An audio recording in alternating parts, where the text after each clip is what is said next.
성경섭이 만난 사람.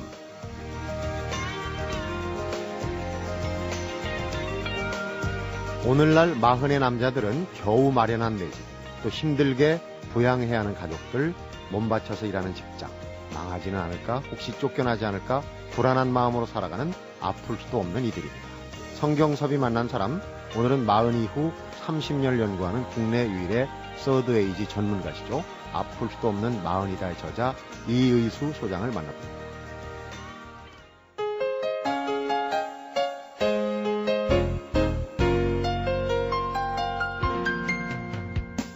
아플 수도 없는 마흔이다. 절묘한 표현 같아요. 그런데 사실 뭐 어느 시대나 중년 40대 얘기는 많이 합니다. 네. 얘기만 많이 좀 그 청소년 교육 문제 뭐 그다음에 이 베이비 부모 시대 은퇴, 노후, 노년 얘기 많이 하는데 이 낀 세대 네. 40은 알아서 해야 되거든요. 속된 말로 알아서 겨라 하는 세대인데 아플 수도 없는 마흔이다 이런 표현이 참 와닿습니다. 그런데 평소에 중년 40대 마흔에 대해서 좀 많은 얘기를 하고 다니시지 않습니까? 네, 그렇습니다. 소장님. 네. 실질적으로 이 시대를 살아가고 있는 저도 이제 40대 끝자락에 있고요. 네. 또 만나는 이들도 바로 그 인생의 중심부에 있는 사람들이고 네. 그들의 희노애락을 늘 접하고 있습니다. 네.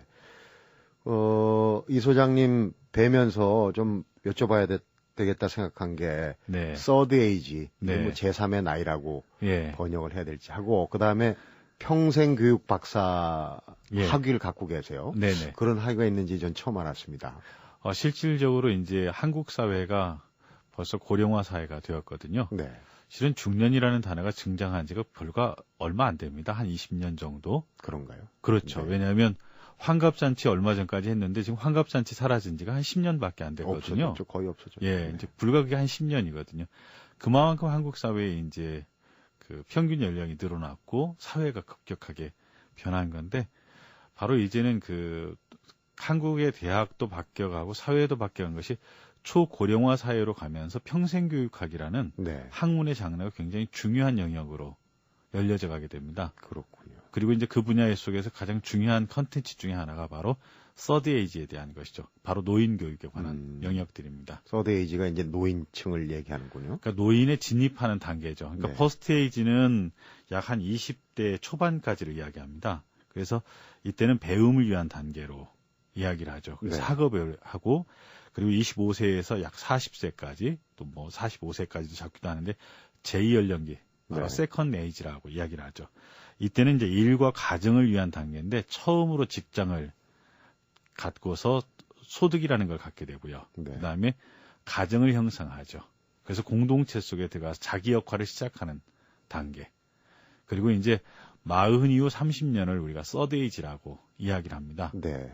근데 이 서드 에이지는 바로 그동안은 어떻게 하다 보니까 살아온 시절이었어요.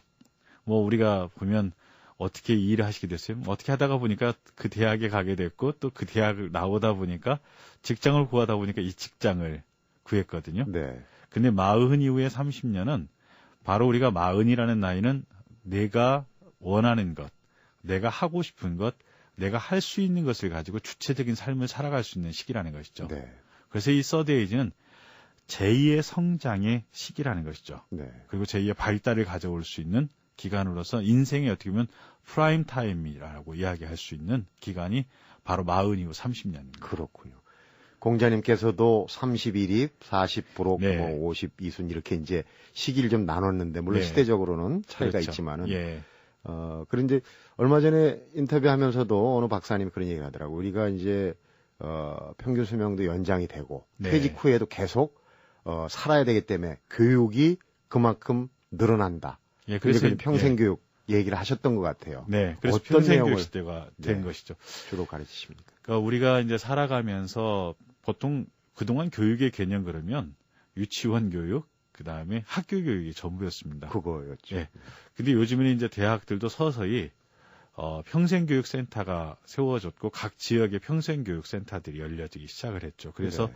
노년기에도 교육이 필요하고 그래서 노인을 위한 교육, 그 다음에 노인에 의한 교육이 이루어지는 사회가 된 것이죠. 우리가 옛날엔 농경사회 속에서는 그게 필요 없었죠. 네.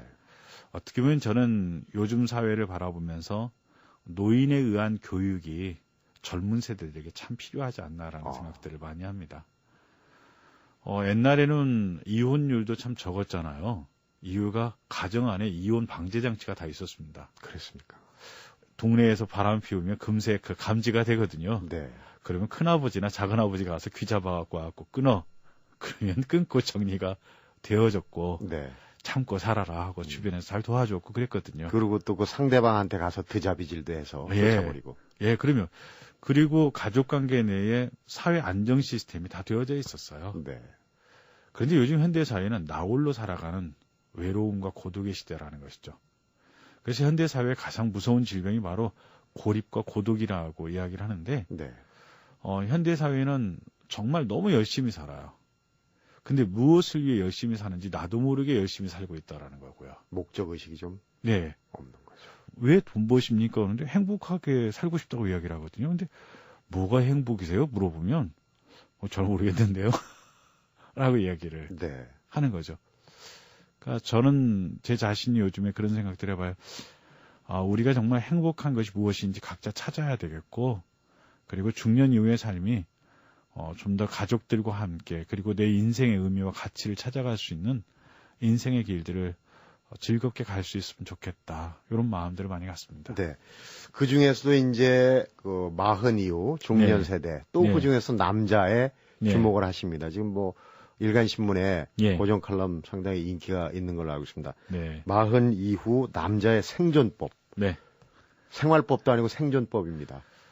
남자들은 이렇게 격한 단어를 써야 꼭 관심을 갖더라고요. 그 신문사에서 그렇게 하자고 그래서 했는데, 왜 그러냐 했더니, 그래야 남자들이 본대요. 네. 그러니까 자극적이지 않으면 관심을 안 가질 만큼 지쳐있다라는 것이죠. 어떻게 보면, 풍성한 인생을 사는 방법이라든가 더 좋은 표현이 있잖아요. 네.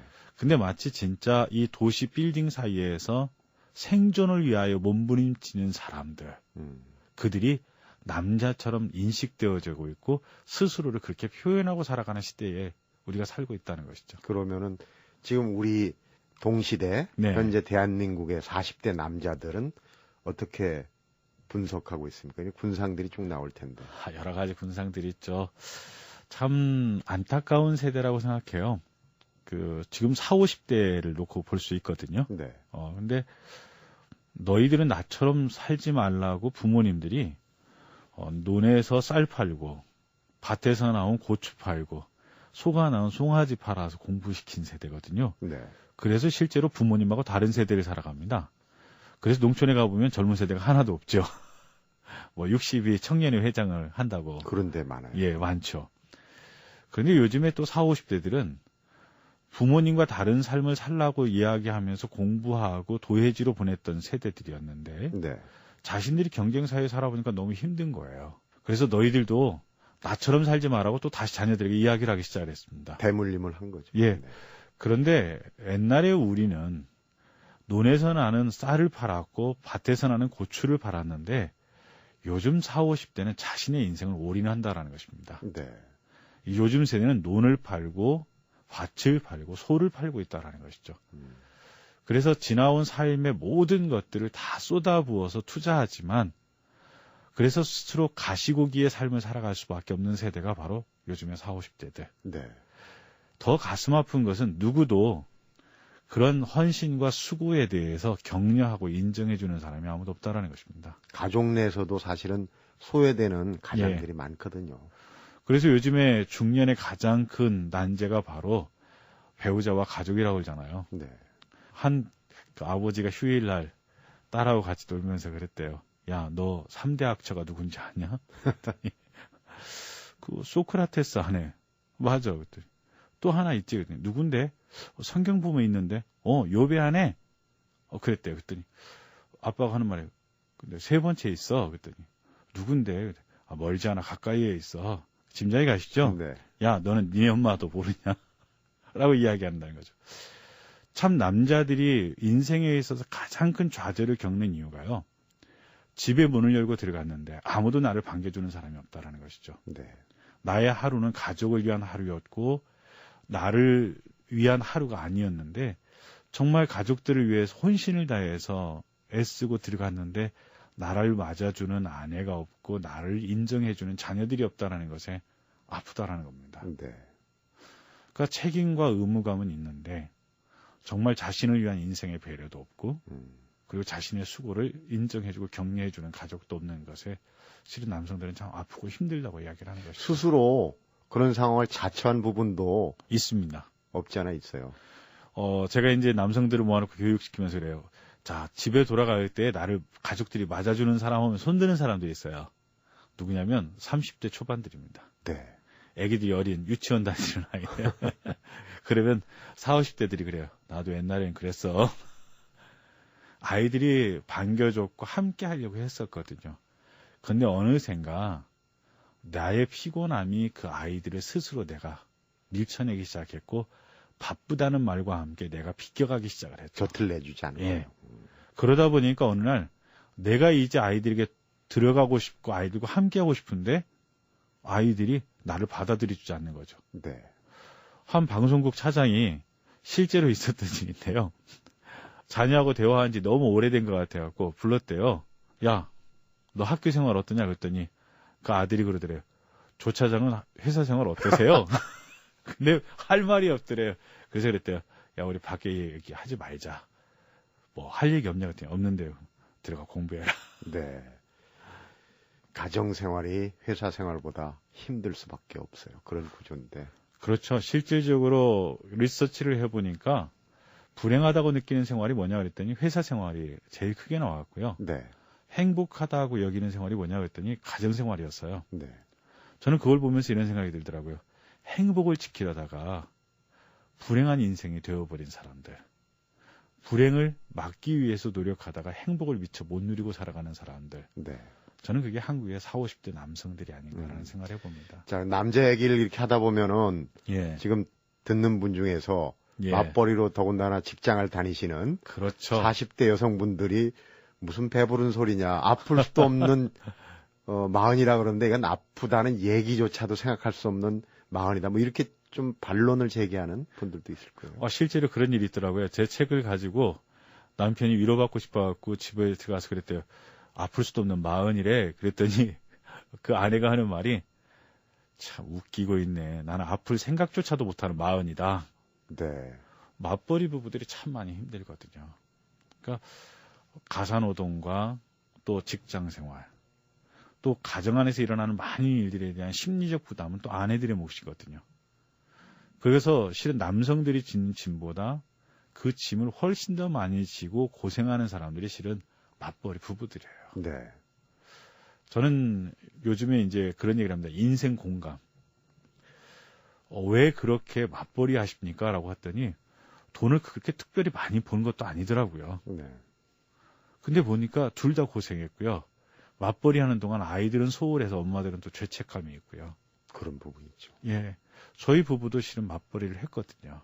근데 이런 부분들에 대해서 우리는 한 가지 생각해보지 못했던 것이 내 배우자가 어떻게 고생하고 힘든지에 대해서 서로 헤아려 보고 위로해본 일들이 별로 없다는 얘기입니다. 네.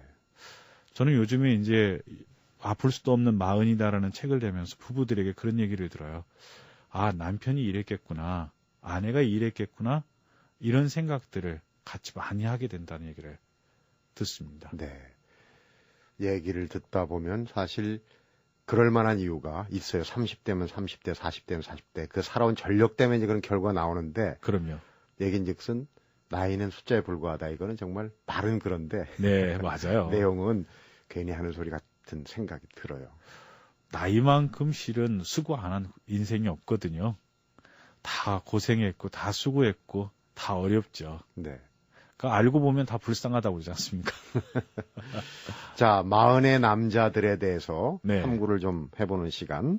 잠시 후에 또 더 얘기를 들어보도록 하겠습니다. 성경섭이 만난 사람.